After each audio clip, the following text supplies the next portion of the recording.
Hello dear students, welcome back to the channel hashtag study start 2021। पिछले lecture में हमने exercise 3.1 complete कर ली थी। अब जो 3.2 है ना, उससे एक्सरसाइज 3.2 है, उससे पहले बहुत सारी चीज़ें हैं, बहुत सारे डेफिनेशंस हैं, बहुत सारी थ्योरम्स और एग्जाम्पल्स तो बहुत सारे हैं, 27 के आसपास हैं। तो इसमें हम क्या करेंगे, जितने भी डेफिनेशंस हैं, 4 डेफिनेशंस हैं उनको समझेंगे, और जितने थ्योरम्स हैं, 5 थ्योरम्स हैं एक्सरसाइज से पहले, तो वो इस लेक्चर में करेंगे, चारों डेफिनेशन और पांचों थ्योरम। और फिर नेक्स्ट से हम एग्जाम्पल स्टार्ट करेंगे। अब देखो, पहली डेफिनेशन है ऑटोमॉर्फिज्म ऑफ अ ग्रुप की। क्या आपको लगता है आपने सुना हुआ ऑटोमॉर्फिज्म? क्या था ऑटोमॉर्फिज्म? हमने याद किया था ऑटोमॉर्फिज्म, है ना? क्या था? ऑटो, ऑटो मतलब ऑटो में बैठे हो, तो अब ऑटो तो थ्री व्हीलर व्हीकल है, तो उसमें हमें क्या करना पड़ेगा, दोनों साइड सेम वेट रखना पड़ेगा। ऐसा तो है नहीं हम एक साइड 300 वेट रख रहे हैं, मतलब किसी पर्सन का जिसका 300 वेट है, और दूसरी साइड किसी 40 या 50 वेट के किसी मतलब चाइल्ड को बैठा रखा है, तो मतलब डेंजरस सिचुएशन हो जाएगी वहाँ पे। तो इसीलिए ऑटो वाले को क्या रखना पड़ेगा, दोनों को सेम रखना पड़ेगा। यानी ऐसी मैपिंग जो किसी ग्रुप से उसमें खुद में ही की जाए, ऐसी आइसोमॉर्फिज्म को हम ऑटोमॉर्फिज्म कहते हैं। वो आइसोमॉर्फिज्म जो किसी ग्रुप से खुद पे ही डिफाइन की जाती है। यानी वैसे तो हम जी से जी डैश में मैप करते हैं ना, लेकिन ऑटोमॉर्फिज्म मतलब जी से जी में। ऐसे आइसोमॉर्फिज्म को हम ऑटोमॉर्फिज्म बोलते हैं। अब आइसोमॉर्फिज्म क्या था? जो होमोमॉर्फिज्म भी हो, वन वन भी हो और ऑन टू भी हो। यानी सिंपल सी बात है, ऑटोमॉर्फिज्म क्या बन गया? एक ऐसी होमोमॉर्फिज्म, एक ऐसी मैपिंग कह लो। उसको ऑटोमॉर्फिज्म कब कहोगे? पहली बात तो वो क्या हो, होमोमॉर्फिज्म हो, वन वन हो और ऑन टू हो, यानी एक आइसोमॉर्फिज्म हो। ये तीनों चीज़ें क्या कहती हैं कि एक आइसोमॉर्फिज्म हो। और इंपॉर्टेंट चीज़ क्या है कि वो जी से जी पे ही डिफाइंड हो, ग्रुप दूसरा नहीं होना चाहिए, सेम पे डिफाइंड हो। ठीक है, ये हम कर चुके हैं, मैंने आपको जस्ट रिवाइज कराया है। ऑटोमॉर्फिज्म आपको पता है, बाकी आपको समझ आ गया होगा। यानी सिंपल से बिल्कुल सिंपलेस्ट डेफिनेशन ये है कि an isomorphism from a group to itself is called automorphism of G. यानी वो होमोमॉर्फिज्म भी हो, वन वन भी हो और ऑन टू भी हो, और खुद से खुद पे डिफाइंड हो। सेकेंड डेफिनेशन देखो। देखो, नेक्स्ट है इनर ऑटोमॉर्फिज्म। अब नाम देखो, इनर ऑटोमॉर्फिज्म है, यानी ऑटोमॉर्फिज्म का ही एक टाइप है। यानी ऑटोमॉर्फिज्म तो हो गई। अब ऑटोमॉर्फिज्म के साथ साथ एक कंडीशन भी होती है। क्या होती है? जी कोई ग्रुप है और ए आपने जी का कोई एलिमेंट मान लिया, ठीक है। अब कोई मैपिंग जिसको आप टी ए से डिफाइन कर रहे हो, जो जी से जी में है। जी से जी में क्यों है? क्योंकि ऑटोमॉर्फिज्म की डेफिनेशन ही तो ये होती है कि वो जो मैपिंग है वो खुद से खुद पे डिफाइंड हो, which is defined by TA of x is equal to A inverse XA is an automorphism, और इसको इनर ऑटोमॉर्फिज्म बोलते हैं। यानी सिंपल सी बात है, इनर ऑटोमॉर्फिज्म मतलब क्या? टी ए जो कि जी से जी पे डिफाइंड होती है, और किस टाइप से कि एक्स पे लगाओ तो ए इनवर्स एक्स ए आ जाए। तो जो टी ए है ये इनर ऑटोमॉर्फिज्म है, ठीक है ना? मतलब किसी एक्स के ऊपर लगाई जाए। एक्स कौन है? हमारा जी का एलिमेंट है। यानी किसी फिक्स ए के लिए अगर हम किसी भी एक्स पे लगाए ना, तो उस ए का इनवर्स और ए आगे पीछे मल्टीप्लाई हो जाए उसके, ठीक है। यानी आपको कहीं ये बोल दिया जाए कि टी ए एक ऐसी मैपिंग है जो खुद से खुद में है, और वो एक ऑटोमॉर्फिज्म है, ठीक है। ऑटोमॉर्फिज्म तो है, लेकिन इनर ऑटोमॉर्फिज्म कब होगी? अगर उसको एक्स पे लगाया जाए और ए इनवर्स एक्स ए के इक्वल आ जाए, तो हम उसको बोलते हैं इनर ऑटोमॉर्फिज्म। यानी ऐसे ऑटोमॉर्फिज्म जिसको अगर किसी एक्स के ऊपर लगाया जाए, जी के किसी एलिमेंट के ऊपर, तो ए इनवर्स एक्स ए के इक्वल हो जाए। बाकी एग्जाम्पल्स करेंगे ना हम नेक्स्ट लेक्चर में, बहुत अच्छे से समझ आ जाएगा आपको, डोंट वरी। थर्ड डेफिनेशन है इसमें सेंटर ऑफ अ ग्रुप। किसी ग्रुप का सेंटर क्या होता है? अब देखो, ग्रुप में बहुत सारे एलिमेंट्स होते हैं ना, तो सेंटर देखो, नाम से पता चल रहा है सेंटर। यानी सेंटर ऑफ ए ग्रुप में वो सारे एलिमेंट्स आएंगे जो जी के हर एलिमेंट के साथ कम्यूट करते हैं। सेंटर ऑफ ग्रुप मतलब ऐसे एलिमेंट्स का सेट जी के जो उसके बाकी हर एलिमेंट के साथ कम्यूट करें। यानी उसको एक्स जेड कर लो या जेड एक्स कर लो, दोनों इक्वल आ जाए। तो ऐसे जितने भी एलिमेंट्स होंगे जिनको जी के किसी भी और एलिमेंट पे ऑपरेट कर लो तो कम्यूट करें वो, तो वो सेंटर है। यानी सेंटर को हम डिनोट करते हैं जेड जी से, यानी जेड यानी सेंटर है जी ग्रुप का। तो इसमें वो सारे एलिमेंट्स आएंगे जी के, सच दैट जेड एक्स निकालो या एक्स जेड निकालो, दोनों सेम आए for all X belongs to G. यानी एक भी ऐसा एक्स ना हो जिसके लिए हम ऐसा नहीं लिख सकते, ठीक है, सिर्फ वो वाले एलिमेंट्स आएंगे जिनके लिए कंडीशन होल्ड करती है for all X belongs to G. और लास्ट डेफिनेशन है, fourth definition, characteristic subgroup की। यानी कैरेक्टरिस्टिक सब ग्रुप यानी एक टाइप का सब ग्रुप है। किसी भी सब ग्रुप को आप कैरेक्टरिस्टिक सब ग्रुप कब कहते हो? इफ उस सब ग्रुप के ऊपर अगर आप टी लगाओ ना, टी क्या है? एक ऑटोमॉर्फिज्म है। यानी उस सब ग्रुप के ऊपर अगर आप ऑटोमॉर्फिज्म लगाओ ना तो वो एच का सबसेट हो। ऑटोमॉर्फिज्म क्या है? एक टाइप का फंक्शन ही तो होता है। यानी उसके हर एलिमेंट के ऊपर अगर आप फंक्शन लगाओ ना तो वो एच के अंदर ही कहीं ना कहीं जाए, उससे बाहर ना जाए। तो उस सब ग्रुप को आप कैरेक्टरिस्टिक सब ग्रुप कहते हो। डेफिनेशन बिल्कुल ईजी है, समझ हमें आगे आ जाएंगे जब हम एग्जाम्पल्स करेंगे, डोंट वरी। ऐसे सब ग्रुप को हम कैरेक्टरिस्टिक सब ग्रुप कहते हैं सच दैट उस एच के ऊपर अगर हम टी ऑटोमॉर्फिज्म लगाएं तो वो एच का सबसेट आ जाए। यानी T of H is subset of H for all T belongs to automorphism of G. यानी जी के लिए जितने भी ऑटोमॉर्फिज्म्स हैं उनके सेट में से टी है। यानी टी भी एक ऑटोमॉर्फिज्म है जी के ऊपर। यानी जब टी एच के ऊपर एक ऑटोमॉर्फिज्म एच के ऊपर लगाई जाए तो वो एच में कंटेन हो। फर्स्ट थ्योरम, 5 थ्योरम करनी है ना हमें। फर्स्ट थ्योरम देखो, इसने ये कहा कि जी को एक ग्रुप है और ऑटोमॉर्फिज्म ऑफ जी का मतलब क्या है? अभी हमने किया था ना, एक ऐसा set of all automorphism of G. यानी जी ग्रुप पे जितने भी ऑटोमॉर्फिज्म्स है ना, सबका हमने एक सेट बना लिया, उसको हम नाम देते हैं ए यू टी एंड जी। तो आपको ये बताना है जी ग्रुप फॉर्म करता है। अब ग्रुप में कितनी प्रॉपर्टीज होती हैं? 4, closure, associativity, existence of identity and existence of inverse. ठीक है, और जो ऑपरेशन है वो क्या है? कंपोजिशन ऑफ मैपिंग्स, कंपोजिशन है मैपिंग्स की। अब देखो, क्लोजर प्रॉपर्टी का मतलब क्या है? इसके अंदर से आप 2 एलिमेंट लो। अब ऑटोमॉर्फिज्म में क्या आते हैं? सारे फंक्शन ही आते हैं ना, तो इसमें से कोई आपको फंक्शन ही लेने पड़ेंगे दो। यानी एफ और जी आपने फंक्शन लिया, तो अगर उसके अंदर जी इंटू एफ बिलोंग कर जाता है तो हम क्या कह देंगे कि क्लोजर प्रॉपर्टी को सेटिस्फाई करता है ना। जी एफ क्या है? इनकी कंपोजिशन ही तो है। ऑपरेशन क्या है? कंपोजिशन। यानी 2 एलिमेंट्स लो और उनकी कंपोजिशन अगर ऑटोमॉर्फिज्म ऑफ जी में आ जाए तो इसका मतलब ये क्लोजर प्रॉपर्टी को सेटिस्फाई करेगा। कंपोजिशन यानी जी एफ। अब एक बात बताओ, जी एफ को ऑटोमॉर्फिज्म के ग्रुप में दिखाने के लिए हमें क्या करना पड़ेगा? हमें ये प्रूव करना पड़ेगा कि जी एफ एक ऑटोमॉर्फिज्म है, तभी तो ऑटोमॉर्फिज्म वाले सेट में जाएगी। यानी हमें ये प्रूव करना है कि जी ऑफ एफ क्या है? एक ऑटोमॉर्फिज्म है। अब ऑटोमॉर्फिज्म के लिए हमें क्या करना होता है कि वो खुद से खुद पर डिफाइंड है। वो तो है ही है। क्यों? क्योंकि एफ ऑटोमॉर्फिज्म ऑफ जी में है, तो एफ भी जी से जी में डिफाइंड है और जी भी जी से जी में डिफाइंड है, तो इनकी कंपोजिशन भी जी से जी में डिफाइन हुई। पहली चीज़ तो होगी। अब एक होमोमॉर्फिज्म और दिखा दो। अब देखो, होमोमॉर्फिज्म के लिए हमें क्या दिखाना है कि जब इसको एक्स वाई पे लगा रहे हो ना तो आप इसको अलग अलग भी कर सकते हो। यानी G F X into X and G F into Y. अब ये निकालो, तो कंपोजिशन ऑफ मैपिंग की कंडीशन होती है, मतलब प्रॉपर्टी होती है कि G of F F X Y निकालो ना, तो जी को अलग कर लो, पहले एफ लगाओ एक्स वाई के ऊपर। जी एफ इकट्ठा लगाने के बजाय पहले एफ लगाओ, जी को पहले बाहर रखो। अब एफ ऑफ एक्स वाई को हम अलग अलग कर सकते हैं क्योंकि एफ एक होमोमॉर्फिज्म है, ऑटोमॉर्फिज्म है तो होमोमॉर्फिज्म भी है, तो f of x into F of y. अब ये जी जो है 2 पे लग रहा है और जी क्या है? एक ऑटोमॉर्फिज्म है यानी एक होमोमॉर्फिज्म है, तो जी के लिए भी तो हम इनको अलग अलग कर सकते हैं। तो G of F of x into G of F of Y, because G is an homomorphism. अब यही वही बात आ गई कि इसको अगर आप इस टाइप से लिख सकते हो तो इसको भी तो इस टाइप से लिख सकते हो। यानी अलग अलग हैं तो इनको इकट्ठा कर सकते हो ना, यानी G F into X and G F into Y. ये होमोमॉर्फिज्म भी हो गई और खुद से भी खुद पर डिफाइंड है। और 1 1 ऑन 2 में ये हमने माना हुआ है कि खुद से खुद पे डिफाइंड है और 1 1 ऑन 2 है। तो सिर्फ अगर हम ये प्रूव कर दें कि होमोमॉर्फिज्म भी है तो जी एफ क्या हो जाएगी? ऑटोमॉर्फिज्म। क्योंकि यही तो कंडीशंस होती हैं 4, कि खुद से खुद पे डिफाइंड हो, होमोमॉर्फिज्म हो, 1 1 हो और ऑन 2 हो। 3 चीज़ें तो हमने मान ही ली कि ये इसमें डिफाइन होगी और 1 1 ऑन 2 मैपिंग होगी। और मानना भी क्या है? जब एफ और जी ऑटोमॉर्फिज्म ऑफ जी में है, यानी एफ और जी ये चारों की चारों प्रॉपर्टीज़ को सेटिस्फाई करते हैं, तो इनकी कंपोजिशन भी 3 प्रॉपर्टीज़ को तो सेटिस्फाई करेगी ही करेगी। होमोमॉर्फिज्म वाली को हम प्रूव कर देते हैं, हमने कर दिया। यानी एट लास्ट अब हमारे पास क्या आ गया कि जो जी एफ है ना, दस जी एफ इज एन ऑटोमॉर्फिज्म, यानी इसमें बिलोंग कर गया। तो कंपोजिशन ऑफ ऑटोमॉर्फिज्म्स क्या है? बाइनरी ऑपरेशन है और क्लोजर प्रॉपर्टी होल्ड करती है।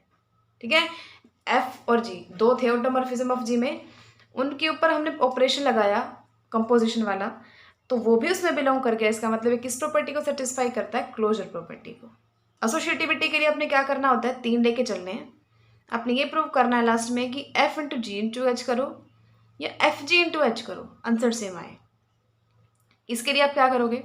एक एक्स और लगा लो यहाँ पे, यानी आपने क्या निकालना है? ये वाली चीज़ के आगे एक्स, यानी एफ जी एच एक्स निकालना है और एफ जी एच एक्स निकालना है। अब ये क्या हुआ? अब वही बात हमने की थी अभी कि सबसे पहली बात क्या है कि अगर दो चीज़ें एक्स पे लग रही हैं तो पहले वाले को तो बाहर निकाल लो, पहले अंदर वाले फंक्शन लगाओ एक्स के ऊपर, यानी एफ बाहर, जी एच वाला फंक्शन निकालो लगाओ एक्स के ऊपर। अब ये भी तो दो हैं, तो जी को बाहर निकालो, पहले एच लगाओ एक्स के ऊपर, तो ये इसके इक्वल आ गया। सिमिलरली इसमें क्या होगा? पहले एफ जी को बाहर निकालो, पहले एच लगाओ एक्स के ऊपर, और फिर ये दोनों लग रहे हैं ना एच एक्स के ऊपर, तो पहले एफ को बाहर निकालो, जी को लगाओ एच एक्स के ऊपर, तो लगा दिया। यानी ये भी इसके इक्वल है, ये भी इसके इक्वल है, यानी ये दोनों इक्वल है ना। अब एक्स को हटा दो, f g h is equal to f g h. Third, existence of identity, यानी क्या ऐसा कोई फंक्शन एग्जिस्ट करता है जो आइडेंटिटी हो? देखो, हमने मान लिया आई जी से जी में एक आइडेंटिटी फंक्शन है। किस टाइप से? कि आइडेंटिटी फंक्शन हमने किया था ना कि एक्स पे लगाए और वो एक्स के ही इक्वल आ जाए। अब हमने डिफाइन तो कर दिया, लेकिन हमें क्या दिखाना पड़ेगा कि ये जो आई है ना, ये ऑटोमॉर्फिज्म ऑफ जी में बिलोंग करता है।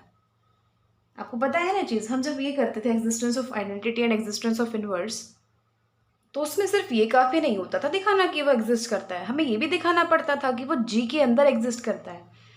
तो यहाँ भी हमने ये तो बता दिया कि आइडेंटिटी फंक्शन एग्जिस्ट करता है, कि वो हर एलिमेंट को वही एज इट इज़ दे देता है, लेकिन क्या वो ऑटोमॉर्फिज्म ऑफ जी में है, ये हमें प्रूव करना पड़ेगा।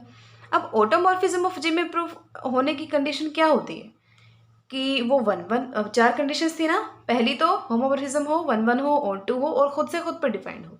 अब खुद से तो खुद पे डिफाइंड है ही है, क्योंकि एक्स पे लगा रहे हो और एक्स ही आ रहा है, एक्स जी का एलिमेंट है और जी का ही एलिमेंट आ रहा है, तो जी से जी पे डिफाइंड है, हमने डिफाइन कर रखा है इसको। अब वन वन ऑन टू तो है ही है, हर किसी की एक इमेज है, और बाद वाले जितने भी एलिमेंट है ना, हर किसी की एक प्री इमेज ज़रूर है, क्योंकि वन है तो उसकी इमेज वन ही तो है, टू है तो टू ही तो है, तो हर किसी के लिए उसकी प्री इमेज भी एग्जिस्ट कर रही है, तो वन वन भी है और ऑन टू भी है। लास्ट चीज़ क्या प्रूव करनी है? होमोमॉर्फिज्म। देखो ऑलमोस्ट सब में ना आपको होमोमॉर्फिज्म ही प्रूव करना है, बाकी तो होगा ही वहाँ पे। अब होमोमॉर्फिज्म के लिए क्या प्रूव करना है कि I into X Y equal to I X into I Y. अब आई इंटू एक्स वाई लगाओ तो एक्स वाई आ जाएगा एज इट इज़। एक्स क्या है? आई एक्स है। वाई क्या है? आई वाई है। तो होमोमॉर्फिज्म भी है, सारी कंडीशन सेटिस्फाई है, तो ये ऑटोमॉर्फिज्म ऑफ जी में बिलोंग कर गया। फोर्थ प्रॉपर्टी है एग्जिस्टेंस ऑफ इनवर्स, यानी कोई भी आप एफ अगर इसके अंदर से ले रहे हो ना, तो उसके लिए एफ इनवर्स भी एग्जिस्ट करेगा, तो क्या हो जाएगी? Existence of inverse. अब देखो ध्यान से देखना, अब एफ ऑटोमॉर्फिज्म ऑफ जी में है, यानी वन वन भी है, ऑन टू भी है, और एक होमोमॉर्फिज्म भी है, और जी से जी पे डिफाइंड है। तो इसका मतलब होमोमॉर्फिज्म नहीं कह सकते, लेकिन एफ इनवर्स भी वन वन होगा, ऑन टू होगा, और जी से जी पे डिफाइंड होगा। अब एफ इनवर्स को हमें क्या दिखाना रह गया? होमोमॉर्फिज्म, है ना। 3 चीज़ें तो होगी, वन वन होगी, ऑन टू होगी, और जी से जी पे डिफाइंड होगी। लेकिन होमोमॉर्फिज्म नहीं होती ऐसे कि एफ की है तो एफ इनवर्स भी होमोमॉर्फिज्म होगा, नहीं। वन वन है तो वन वन होगा, ऑन टू है तो ऑन टू होगा, जी से जी पे डिफाइंड है तो ये भी जी से जी पे डिफाइंड होगा, लेकिन होमोमॉर्फिज्म आपको प्रूव करनी पड़ेगी। अब उसके लिए क्या प्रूव करना है कि एफ इनवर्स जब एक्स वाई पे लगा रहे हो ना, तो वह एफ इनवर्स एक्स और एफ इनवर्स वाई के इक्वल आ रहा है। अब इसने मान लिया कि f inverse x x one के इक्वल है और f inverse y y one के इक्वल है। अगर f inverse x x one के इक्वल है तो एफ को उधर ले जाओ, f of x one x के इक्वल हो जाएगा, और एफ को उधर ले जाओ तो f of y one y के इक्वल हो जाएगा। अब देखो आपको ये चीज़ निकालनी है ना, इसको लेफ्ट हैंड साइड में लिख लो। अब x की वैल्यू क्या आई है? F of x one. Y की वैल्यू क्या आई है? F of y one. लिख लिया हमने। अब f क्या थी? एक होमोमॉर्फिज्म थी ना, ये तो है ही है, साथ में एक होमोमॉर्फिज्म तो है क्योंकि ऑटोमॉर्फिज्म के ग्रुप में है। 3 ये प्रॉपर्टी, और चौथी कौन सी को सेटिस्फाई करती है? होमोमॉर्फिज्म को। तो f of x one into F of y one को आप क्या लिख सकते हो? F of x one y one. अब एफ इनवर्स से एफ हो गया कैंसिल, तो इसका मतलब क्या हुआ? आप एफ इनवर्स और एफ की जो मल्टीप्लिकेशन है वो क्या बना देती है? आइडेंटिटी। या फिर आप कह सकते हो कैंसिल आउट हो गई, x1 y1 आ गया। लेकिन x1 क्या था? एफ इनवर्स एक्स, y1 क्या था? F inverse y. तो ये इसके इक्वल आ गया, इसका मतलब ये 1 1 O2 तो पहले ही था। यहाँ से क्या आ गया, होमोमॉर्फिज्म भी आ गया, यानी ये ऑटोमॉर्फिज्म में बिलोंग कर गया। तो सिंपल सी बात है, चारों प्रॉपर्टी सेटिस्फाई होगी तो ग्रुप फॉर्म करता है किसके रिस्पेक्ट में, कंपोजिशन ऑफ मैपिंग्स। ये तो इसने दिया हुआ है ना, with respect to composition of mappings as binary operation. Second theorem देखो, इसमें इसने ये कहा कि जो सेट है ना इनर ऑटोमॉर्फिज्म्स ऑफ जे का, वो नॉर्मल सब ग्रुप है ऑटोमॉर्फिज्म के ग्रुप के। यानी इनर ऑटोमॉर्फिज्म वाला ग्रुप आपको प्रूव करना है कि वो नॉर्मल सब ग्रुप होगा किसका, ऑटोमॉर्फिज्म वाले ग्रुप से। देखो अब आपको पता है, किसी इसको छोड़ो, किसी भी सेट को अगर हम नॉर्मल सब ग्रुप प्रूव करते थे तो 3 चीज़ें दिखाते थे ना, 3 स्टेप्स हम फॉलो करते थे। पहला हम दिखाते थे कि वो नॉन एम्प्टी है, फिर हम दिखाते थे कि वो सब ग्रुप है, और फिर हम दिखा देते थे लास्ट में कि वो नॉर्मल सब ग्रुप है।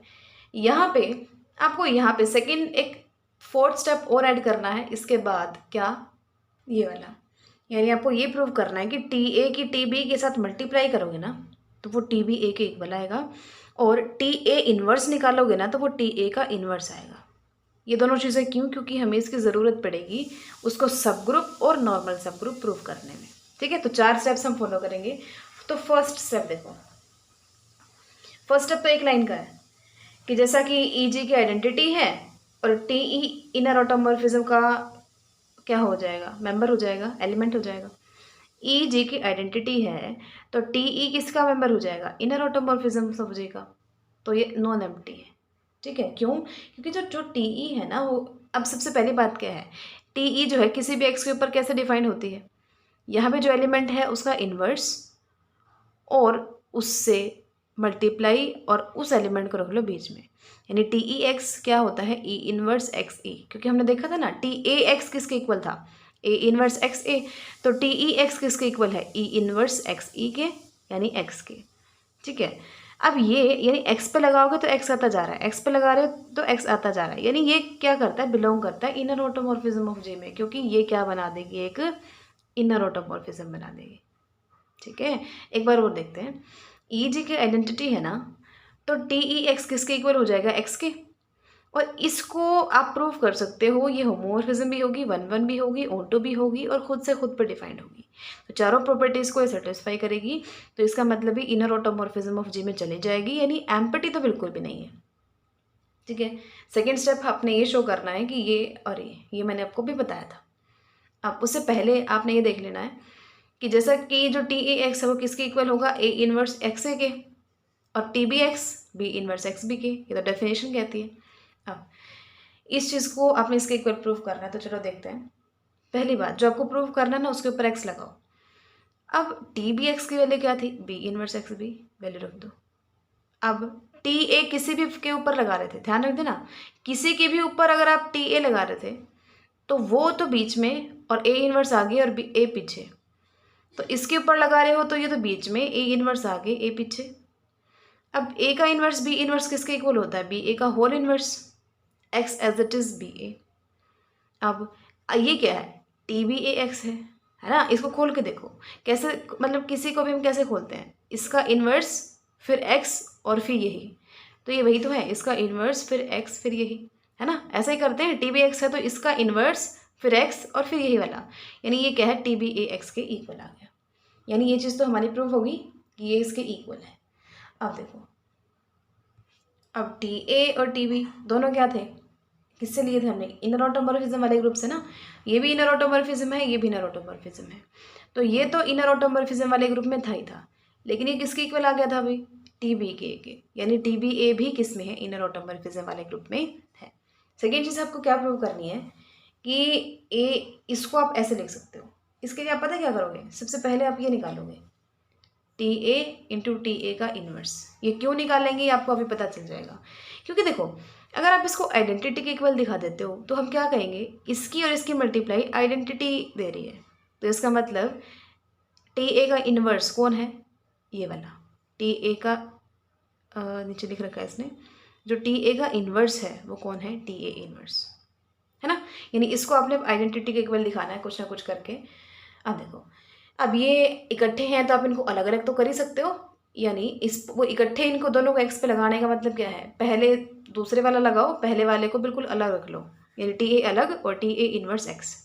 अब किसी के ऊपर भी अगर आप ये लगाते हो तो क्या होता है, इसका इन्वर्स फिर x और फिर यही एज इट इज़, इसका इन्वर्स का इन्वर्स ये आ गया। अब इसने क्या किया, किसी के ऊपर भी यानी टी ए एक्स निकालते हो तो क्या आता है, ए इन्वर्स और फिर ये और फिर ए, तो ऐसे यहाँ आ जाएगा ए इन्वर्स फिर ये और फिर ए। अब वही करो, इन दोनों को इकट्ठा कर लो, इन दोनों को इकट्ठा कर लो, एक्स को अलग रख दो, ये आइडेंटिटी ये आइडेंटिटी, ये सिर्फ एक्स बच गया। यानी ये अब एक्स किसके इक्वल होता है, आई ऑफ एक्स के, यानी आई एक्स के ऊपर जब आइडेंटिटी मैपिंग लगाते हो तो एक्स के इक्वल ही आता है ना। यानी एट लास्ट हम कह सकते हैं ये इसके इक्वल आ गया, इसका मतलब इनकी मल्टीप्लाई आइडेंटिटी के इक्वल आ गई, यानी ये इसका इन्वर्स है। अब टी ए किस में बिलोंग कर गया, इसका मतलब देखो टी ए इन्वर्स ये तो हमेशा ही इनर ऑटोमॉर्फिज्म में है। अब ये इसके इक्वल है तो टी ए का इन्वर्स भी इनर वाले ग्रुप में बिलोंग कर गया। ये चीज़ें हमने दोनों क्यों दिखाई हैं, एक तो ये चीज़ कि टी बी ए इसमें बिलोंग करता है और एक टी ए का इन्वर्स इसमें बिलोंग करता है, ये क्यों दिखाई है ये आपको आगे पता चल जाएगा। अब सेकंड और थर्ड स्टेप, थर्ड और फोर्थ स्टेप आपको पता ही है। पहले हम ये प्रूव करेंगे कि वो सब ग्रुप है और फोर्थ स्टेप में हम प्रूव करेंगे कि वो कैसा है, नॉर्मल सब ग्रुप है। तो सब ग्रुप के लिए हम क्या करते हैं, दो एलिमेंट लिए तो क्या प्रूव करना है अब कि T A into T b inverse इसमें है, तो क्या बन जाएगा, ये सब ग्रुप बन जाएगा। अब जो चीज़ आपको दिखानी है ना, यानी t a t b inverse, उसके ऊपर एक्स लगा लो। अब देखो इसको आप कैसे लिख सकते हो, अलग अलग कर सकते हो तो उनको अब ये किस चीज़ के इक्वल था, टी बी का इन्वर्स किसके इक्वल था, टी बी इन्वर्स की, यानी बाहर इन्वर्स है ना उसको इस बी के ऊपर इन्वर्स लगा दो, काम आ गई ना ये चीज़ यहाँ पे, यानी ये सोल्व करने में हमारे काम आनी थी ये चीज़। अब आगे देखो, अब इसने क्या कहा कि अगर इन दोनों को इकट्ठा लगा रहे हो ना एक्स के ऊपर तो पहले पहले वाले को छोड़ो ना, पहले दूसरे वाला लगा लो। अब टी बी इन्वर्स एक्स के ऊपर लगा रहे हो तो क्या होता है, इसका इन्वर्स फिर एक्स और फिर यही एज इट इज़, इसके इन्वर्स का इन्वर्स बी आ गया। अब टी ए इसके ऊपर लगा रहे हो तो मतलब इसका इन्वर्स फिर ये और फिर ए, तो ए इन्वर्स फिर ये फिर ये, फिर इसको इकट्ठा कर लो, इसको इकट्ठा कर लो और एक्स एज इट इज़। अब देखो इसने अब क्या कर दिया, इसको लिख दिया, इसको हम क्या लिख सकते हैं, बी इन्वर्स ए का होल इन्वर्स लिख सकते हैं। क्यों, इसको ओपन करो तो पहले इसका इन्वर्स आ जाएगा यानी ए इन्वर्स और फिर आ जाएगा बी इन्वर्स का इन्वर्स यानी बी, तो क्या आ गया ए इन्वर्स बी। तो ये और ये इक्वल है तो इसकी जगह मैं ये लिख सकती हूँ, ये एज इट इज़ है, यानी ये क्या है, इसका इन्वर्स फिर एक्स और फिर यही एज इट इज़। तो इसका मतलब इसको हम क्या लिख सकते हैं, टी बी इन्वर्स ए ये वाली चीज़ और फिर किस पे लग रहा है, एक्स के ऊपर, क्योंकि बीच में वो एलिमेंट होता है जिस पे लगता है, और यहाँ किसका इन्वर्स होता है, जो नीचे यहाँ लिखा जाता है। यानी इन शॉर्ट अब हम ये कह सकते हैं कि ये चीज़ इस चीज़ के क्या हो गई, इक्वल हो गई, है ना। अब इसका मतलब क्या है, लेकिन जो टी है नीचे चाहे कुछ भी हो ये तो हमेशा इनर ऑटोमॉर्फिज्म में जाएगा ही जाएगा ना, और ये था किसके इक्वल, इन दोनों की मल्टीप्लाई के इक्वल, तो इसका मतलब ये इनर ऑटोमॉर्फिज्म वाले ग्रुप में है और ये इक्वल है तो ये भी इसमें चला गया, यानी ये चला गया। अब वही चीज़ हमें दिखानी थी, इसका मतलब क्या होगा, सब ग्रुप। लास्ट काम क्या है, ये प्रूव करना कि वो नॉर्मल सब ग्रुप है। नॉर्मल सब ग्रुप के लिए हम क्या प्रूव करते हैं कि जैसे हम करते नहीं है, एच को नॉर्मल सब ग्रुप दिखाना तो क्या दिखाते हो, x H x inverse H में हो, यानी बीच में एच का एलिमेंट और आगे एक्स का एलिमेंट, जी का एलिमेंट और पीछे भी जी का एलिमेंट, लेकिन उसका इन्वर्स एक जगह है ना। तो इनर ऑटोमॉर्फिज्म, किसी को भी नॉर्मल सब ग्रुप दिखाना है तो बीच में तो इनर ऑटोमॉर्फिज्म का एलिमेंट और आगे पीछे जिसका इसको सब ग्रुप दिखाना है यानी ऑटोमॉर्फिज्म ऑफ जी का एलिमेंट, एक बार एज इट इज और एक बार उसका इन्वर्स। यानी अगर टी ऑटोमॉर्फिज्म में है और टी ए इनर ऑटोमॉर्फिज्म वाले ग्रुप में है तो क्या प्रूव करना है कि टी ए टी इनवर्स किस में हो, इनर ऑटोमॉर्फिज्म ऑफ जी वाले ग्रुप में हो, यानी ये प्रूव करना है ना। अब जब प्रूव करना है उसके ऊपर एक्स लगाओ। अब वही बात है, पहले वाले दो को छोड़ो, पहले थर्ड वाला लगाओ ना, ठीक है। फिर हमने क्या किया, अब ये दो लगा रहे हो तो पहले वाले को छोड़ो, पहले पहले वाला लगाओ, यानी टी फिर टी ए लग रहा है किसके ऊपर, टी इनवर्स एक्स के ऊपर। अब किसी भी एलिमेंट के ऊपर अगर टी ए लगाया जाए तो कैसे लगते हैं, ए इनवर्स फिर वही एलिमेंट और पीछे ए, तो ए इनवर्स वही एलिमेंट और पीछे ए। अब इसको ओपन कर लो कि अब टी सब पे लगा रहा है ना, तो अलग अलग कर लो, टी ए इनवर्स टी इसके ऊपर और फिर टी ए के ऊपर। अलग अलग कैसे कर पाए, क्योंकि टी ऑटोमॉर्फिज्म वाले ग्रुप में है, इनर ऑटोमॉर्फिज्म वाले ग्रुप में, ऑटोमॉर्फिज्म वाले ग्रुप में। और ऑटोमॉर्फिज्म क्या है, एक होमोमॉर्फिज्म ही तो होती है ना वो, तो उसको अलग अलग कर सकते हैं। अब टी और टी इनवर्स, ये तो क्या हो गया, आइडेंटिटी मैप, तो सिर्फ एक्स बच गया। तो टी ए इनवर्स, इसकी पूरे की जगह आ गया एक्स, या फिर आप कह सकते हो कैंसिल हो गया और यहाँ आ गया टी ए। अब इसको आप टी ए का इनवर्स, ये क्या होता है, टी ए का होल इनवर्स, ये तो हम सीख चुके हैं होमोमॉर्फिज्म में, टी एक होमोमॉर्फिज्म है, तो टी ए इनवर्स पर लगा रहे हो तो टी ए का होल इनवर्स, ये दोनों चीज़ें इक्वल होती है ना, ये चीज़ आ गई। अब टी ए को आपने सी मान लिया तो सी इनवर्स एक्स और सी आ गया, और ये क्या होता है, टी सी एक्स होता है ना, ये क्या होता है, टी सी एक्स, क्योंकि सी नीचे और एक्स। अब टी क्या है, टी सी एक्स, ये तो किसकी नोटेशन होती है, किसी इनर ऑटोमॉर्फिज्म की, यानी ये तो इनर ऑटोमॉर्फिज्म के ग्रुप में है ही है, और ये इसके इक्वल है, तो इसका मतलब ये भी किस में चली गई, इनर ऑटोमॉर्फिज्म वाले ग्रुप में चली गई, है ना। तो ये नॉर्मल सब ग्रुप हो गया। जैसे हमने दिखाई पहले नॉन एम्प्टी, और फिर हमने ये दो चीज़ें दिखाई, क्योंकि हमें इनकी रिक्वायरमेंट पड़ी ना आगे, ये वाली दोनों चीज़ें दिखाई, और फिर थर्ड हमने दिखाया कि वो सब ग्रुप है यहाँ तक, और फिर आगे हमने दिखाया कि वो नॉर्मल सब ग्रुप है। अब थर्ड थ्योरम करने से पहले आपको छोटी सी चीज़ देखनी है कि group of automorphisms of a cyclic group, इसका यूज़ है हमारी नेक्स्ट थ्योरम में, बट देखो उस थ्योरम में ही देख लेंगे इसको, डोंट वरी। थर्ड थ्योरम हमारे स्टार्ट करते हैं। जी कोई फाइनाइट साइक्लिक ग्रुप है ऑर्डर एन का, ठीक है, और ऑर्डर जो है ग्रुप ऑफ ऑटोमॉर्फिज्म्स का इज फाई एन, आपको ये प्रूव करना है। यानी देखो अभी तक हम ये कहते आए थे कि कोई ग्रुप है और ऑटोमॉर्फिज्म का हमने ग्रुप बना लिया, ठीक है, लेकिन अभी तक हमने जी ग्रुप की कभी बात नहीं की कि वो ग्रुप कैसा है। तो इसमें उसने ये कह दिया कि वो साइक्लिक ग्रुप है और उसका ऑर्डर है एन, यानी उसमें एन एलिमेंट्स हैं। तो अगर ग्रुप में ऑर्डर, जो ग्रुप में एलिमेंट्स एन है ना, तो उसकी ऑटोमॉर्फिज्म के ग्रुप में ऑर्डर उसका फाई एन होगा, यानी इसमें अगर एन एलिमेंट है तो इसमें फाई एन एलिमेंट होंगे। इस चीज़ को प्रूव करना आपको स्टेप वाइज, बिल्कुल ध्यान से देखना। जी साइक्लिक ग्रुप है ऑर्डर एन का, अब इसका कोई जनरेटर हमने मानना पड़ेगा, ए मान लिया, यानी जी ए से जनरेट होता है, साइक्लिक मतलब किसी सिंगल एलिमेंट से जनरेट हो रहा है, मैंने वो एलिमेंट ए मान लिया। अब जो ग्रुप का ऑर्डर होता है वही तो इस जनरेटर का ऑर्डर होता है, यानी ऑर्डर ऑफ ए भी क्या हो गया, एन। अब ए का ऑर्डर एन है, यानी ए की जब एन पावर करोगे ना, आइडेंटिटी के इक्वल आ जाएगा। तो जी में कितने एलिमेंट्स हैं, एन एलिमेंट्स हैं, कौन कौन से, ए की पावर 1, ए की पावर 2 एंड सो ऑन, ए की पावर एन है, और वो किसके इक्वल है, आइडेंटिटी के, क्योंकि ए का ऑर्डर है। इतना आपको समझ आया। अब हम बात करते हैं ऑटोमॉर्फिज्म की।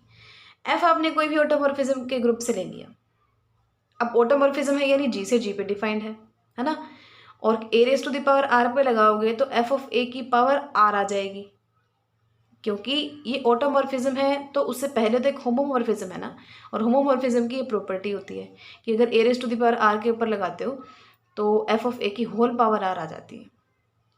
अब मान लो एफ ऑफ ए की पावर एम के इक्वल है, एफ ऑफ ए की पावर एम के इक्वल है, क्यों, देखो ध्यान से देखना इसने ऐसा क्यों कहा, क्योंकि फंक्शन जी से जी पे डिफाइंड है, और जी क्या है, ए से जनरेट हो रहा है, यानी इसमें सारे एलिमेंट्स ए की पावर में हैं और इसके सारे एलिमेंट्स भी ए की पावर में हैं, यानी ए आपने इसमें से कोई एलिमेंट लिया ना और उसके ऊपर फंक्शन लगा दिया, यानी वो इसका कोई ना कोई एलिमेंट बन जाएगा। एफ ऑफ ए किसका एलिमेंट है, इस वाले जी का, लेकिन जी में तो सारे एलिमेंट ए की पावर्स में है ना, तो एफ ऑफ ए भी ए की कोई पावर एम के इक्वल होगा।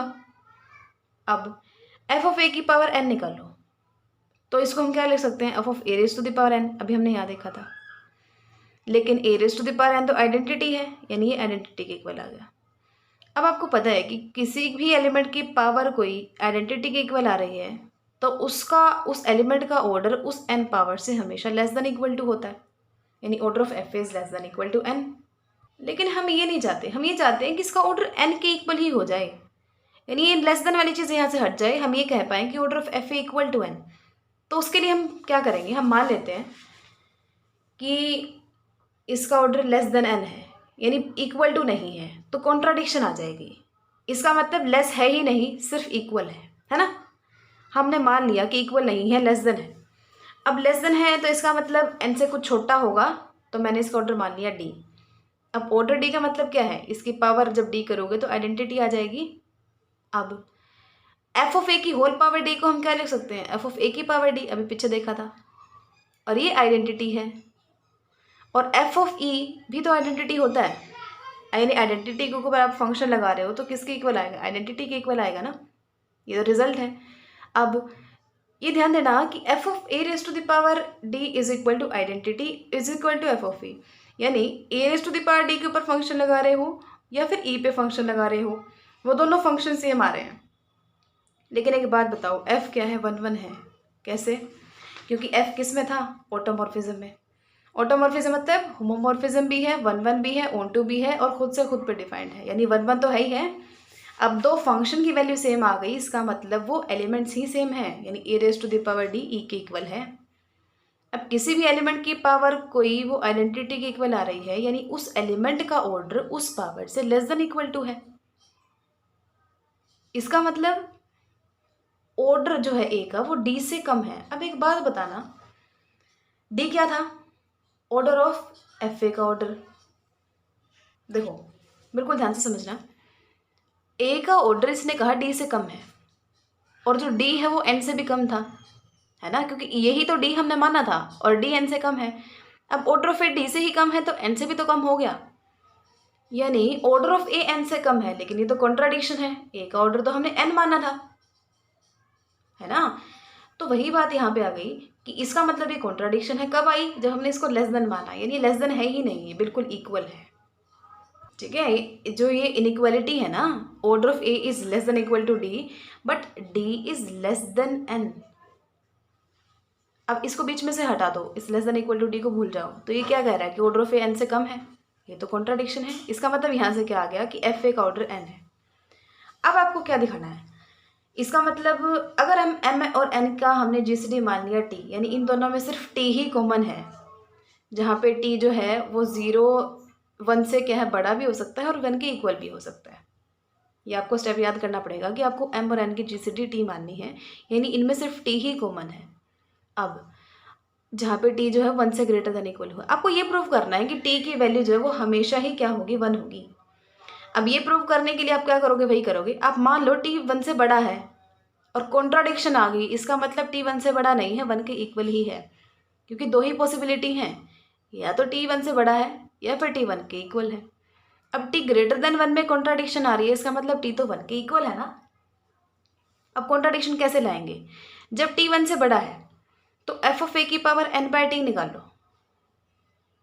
अब एफ ऑफ ए की पावर, एफ ऑफ ए क्या लिया था हमने? ए की पावर एम लिया था। अब एन को अंदर ले आओ, एम को बाहर ले जाओ, यानी A raise to the power M की पावर एम बाय टी। लेकिन A raise to the power M क्या है? आइडेंटिटी है, क्योंकि ए का ऑर्डर तो एन था, यानी उसकी पावर एन करोगे ए की तो आइडेंटिटी आएगी, यानी ए की power M by t. Identity की कुछ भी पावर हो, आइडेंटिटी ही आती है। अब किसी एलिमेंट की कोई पावर आइडेंटिटी के इक्वल आ रही है, यानी उस एलिमेंट का ऑर्डर एन बाय टी से क्या है?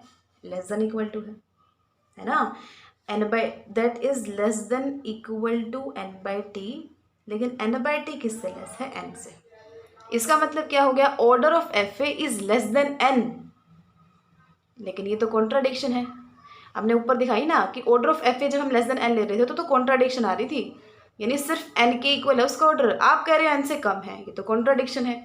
इसका मतलब ये पॉसिबल है ही नहीं, टी की वैल्यू 1 है, यानी एम और एन में सिर्फ 1 ही कॉमन है।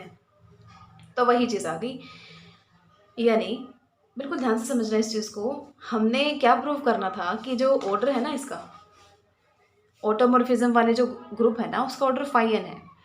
फाई एन क्या होता है? आइलर फंक्शन, यानी एन से छोटे और ऐसी वैल्यू जिनकी जी सी डी एन के साथ क्या हो? सिर्फ और सिर्फ 1 हो। तो हमने वही तो प्रूव किया है ना कि उसमें क्या होगा। देखो, यानी जब आप फंक्शन लगा रहे हो ना, तो सारे एफ ऑफ ए पे फंक्शन लगाने पे वो इसका एफ ऑफ ए किसका एलिमेंट है? इसका, यानी इसके सारे एलिमेंट ए की पावर एम के टाइप के हैं, जहाँ पे एम की और एन की जीसीडी 1 है, यानी उनमें कुछ भी कॉमन नहीं है। यानी ये क्या कह रहा है? यानी इसमें सिर्फ वही एलिमेंट आएगा जो उनकी जीसीडी एन के साथ क्या होगी? सिर्फ और सिर्फ 1 होगी।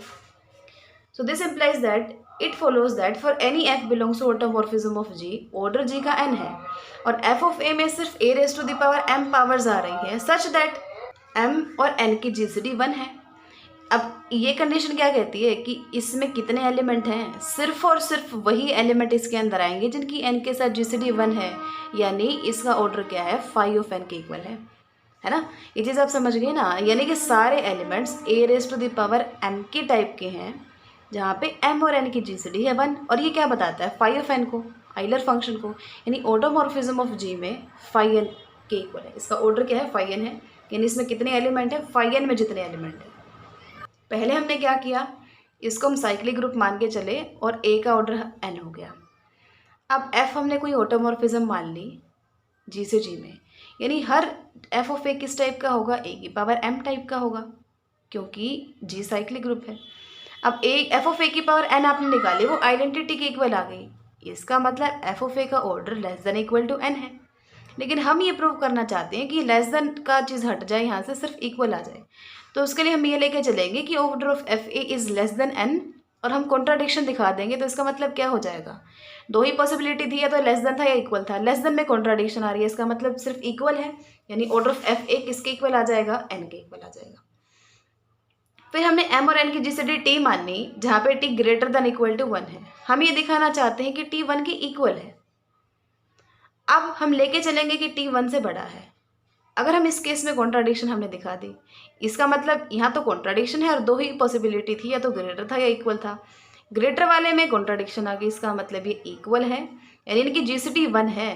यानी इसमें सिर्फ वही पावर्स आ रही हैं जिनकी जीसीडी उसके साथ 1 है, यानी ऑटोमॉर्फिज्म में सिर्फ वही एलिमेंट आएंगे जिनकी जीसीडी जो है एन के साथ 1 होगी, यानी ए की वो सारी पावर्स आएंगी सच दैट उस पावर की और एन की जीसीडी 1 होगी। इसका मतलब ऑर्डर क्या होगा ऑटोमॉर्फिज्म ऑफ जी का, फाई एन के इक्वल होगा। फोर्थ थ्योरम पे चलते हैं। इसमें हमें ये प्रूव करना है कि centre of a group is normal सब ग्रुप ऑफ जी। बहुत ज़्यादा इंपॉर्टेंट रिजल्ट है ये। हमें ये प्रूव करना है कि जो ग्रुप का सेंटर होता है ना, वो हमेशा नॉर्मल सब ग्रुप होता है। अब सेंटर आपको पता है, यानी उन सारे एलिमेंट्स का सेट जो जी के हर एलिमेंट के साथ क्या करें, कोम्यूट करें। अब हमें नॉर्मल सब ग्रुप प्रूव करना है। आपको पता है हम क्या करते हैं, 3 स्टेप्स फॉलो करते हैं। पहले उसको नॉन एम्प्टी दिखाते हैं, फिर उसको सब ग्रुप दिखाते हैं, और फिर उसको नॉर्मल सब ग्रुप दिखाते हैं। तो नॉन एम्प्टी तो बिल्कुल ईजिली दिखा देंगे, क्योंकि देखो आइडेंटिटी हमेशा सेंटर में होता है, क्योंकि आइडेंटिटी जो है, यानी यहाँ पे आइडेंटिटी आपने इसका कोई एलिमेंट ले लिया, यानी identity into x is equal to x into identity, हमेशा ही होगा। यानी आइडेंटिटी तो इसमें हमेशा ही होगा, क्योंकि आइडेंटिटी हर एलिमेंट के साथ कम्यूट करता है। 1 इंटू 2 कर लो या 2 इंटू 1 कर लो, हमेशा सेम आएगा। तो इसका मतलब आइडेंटिटी तो इसमें हमेशा है ही है, यानी नॉन एम्प्टी है।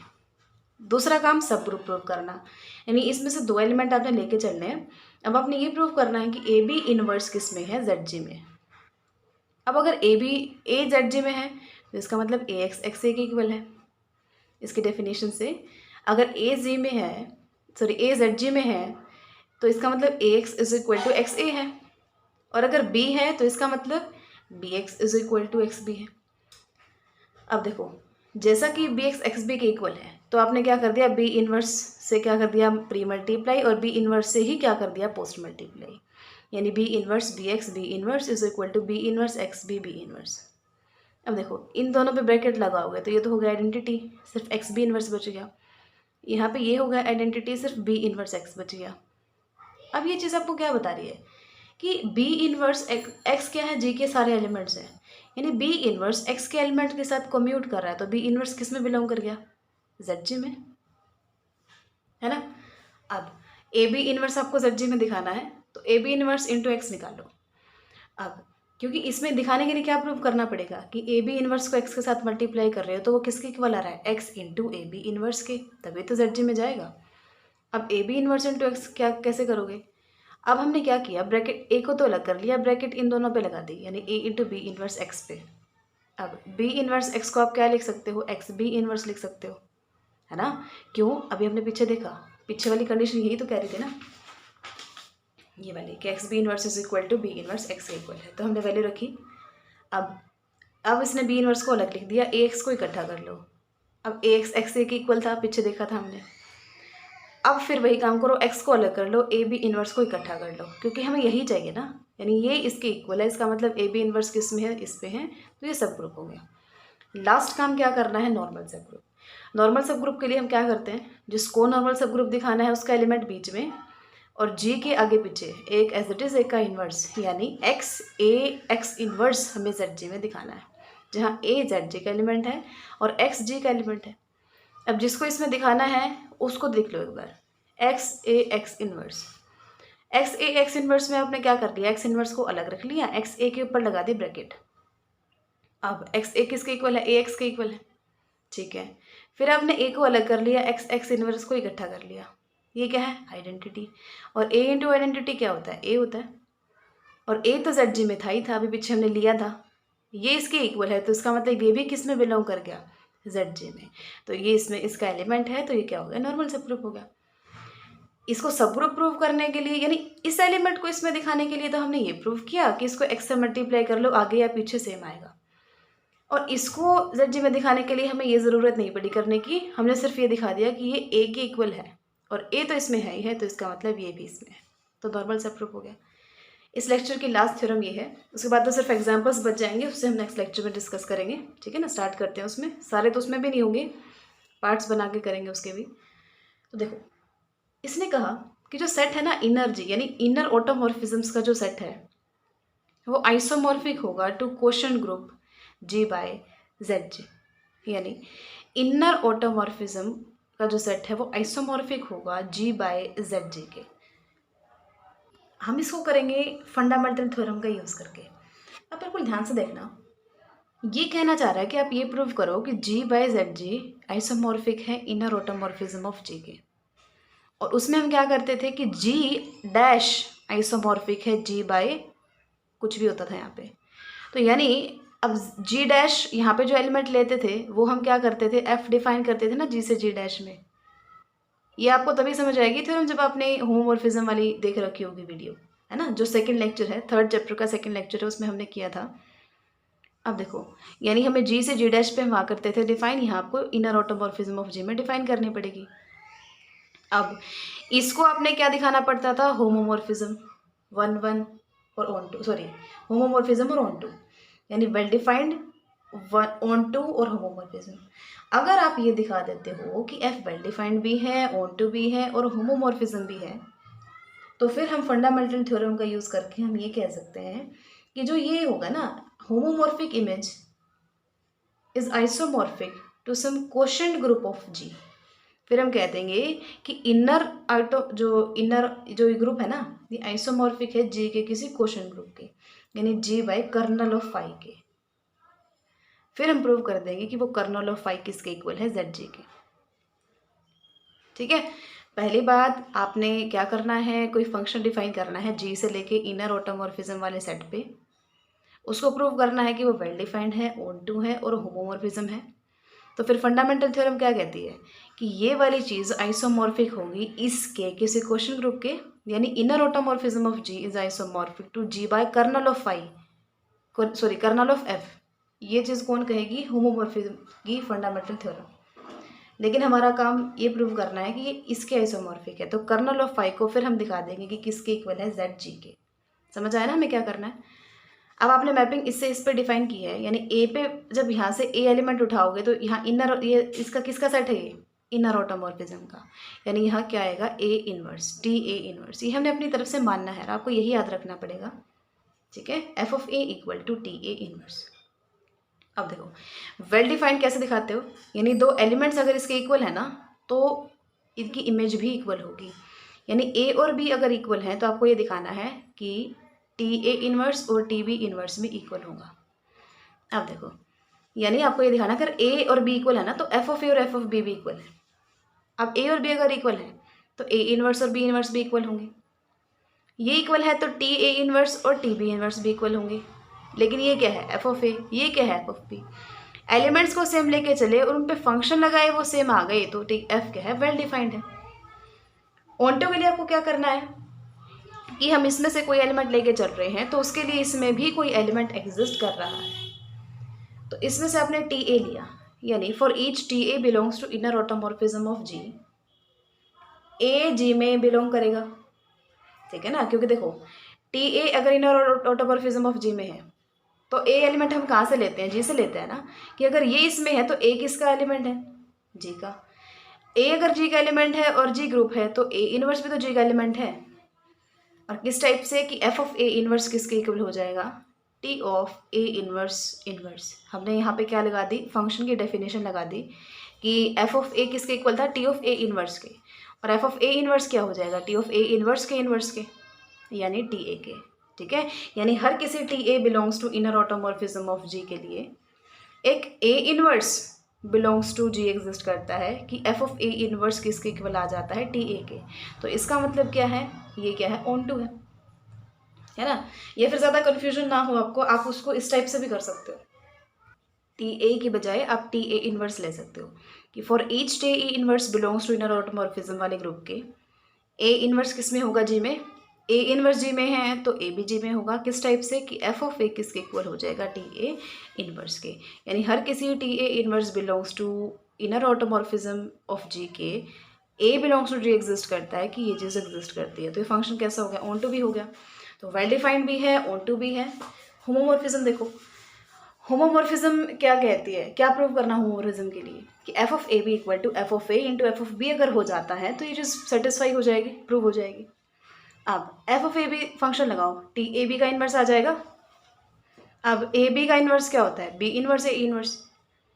अब इनको आप अलग अलग भी कर सकते हो क्योंकि अभी हमने पीछे प्रूव किया था ना एक थ्योरम में, आप इनको अलग अलग भी कर सकते हो। यानी टी ए इन्वर्स और टी बी इन्वर्स के इक्वल आ गया। देखो हमने किया था ना इस थ्योरम में कि T A into T B equal to T B A, और हमारे पास क्या है यहाँ पे बी इन्वर्स और ए इन्वर्स है, तो वो किसके इक्वल हो जाएगा, टी ए इन्वर्स के और टी बी इन्वर्स के, है ना। यहाँ बी ए है तो यहाँ ए भी है, ये ध्यान रखना।